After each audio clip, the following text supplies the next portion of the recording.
So in our first session, we looked at power.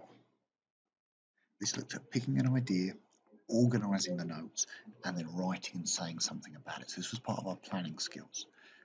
We want to develop this further. So this can be used for writing or reading. We want to think about what a good story needs. How do you create a good story?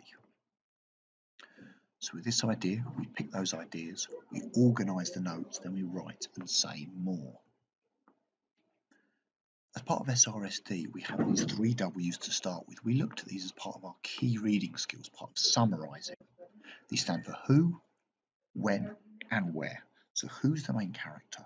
When does the story take place? Where does the story take place? When we're reading this, we want to figure this out. We want to clarify this as we go through.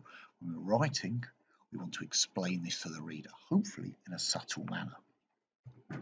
So who are the main characters? Possibly the father and son that are first mentioned. When? We know it takes place at night time. We don't know much more than that. From my work on context around Victorian literature and the Gothic, we know it's probably in olden times. This is also reflected by the fact they're sitting around a fire, they don't have electricity, they're playing chess, they haven't got much else to do. Where? We know it's a small parlour, which is a type of kitchen lounge of Laburnum. We don't know where that is, but we find out later that it's remote. So we want to understand this first of all. We want to be able to clarify these when we read. Then when we write, we want to be able to use those ourselves, which we'll look at right now. 3 W's we're initially looking for are who, when, and where. If we look at that first sentence we wrote, it was a dark and stormy night. We decided to get rid of that. It was too cliched. That kind of tells you straight away it's night time. That's when it is. But like I said, it was clumsy. I want to get rid of that. I want to write more subtly. And this is why it's important we read independently, because that teaches you all these methods subtly. So fingers clawed at my window. So we know who.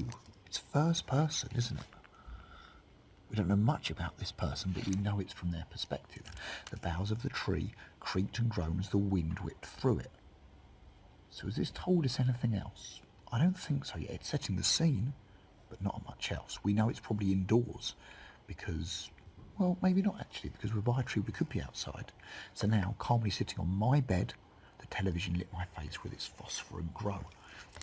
I keep saying glow. I would change phosphorant, which I said I like, to luminescent. Luminescent. I think that's spelled wrong. My spelling's terrible with this. So yeah, this is the idea. We can go back and edit. But if we focus, so we know who. It's somebody sitting at home. We imagine it's home. We're in their bedroom watching television. So that's our who. When? We haven't clearly said once upon a time. It was a dark and stormy night. We've been a bit more subtle. We know that the television is lighting their face. This suggests, or tentatively suggests, everything about our analysing language, that it's nighttime because it's dark, because the television is making their face glow.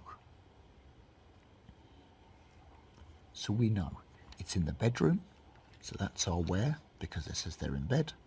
When, it's nighttime, and who, well, it's the narrator. We don't know a huge amount of them except that they're calmly watching TV. So we imagine they're a fairly standard person, pretty much like us. So these are the first 3 steps of that metacognition, understanding the story.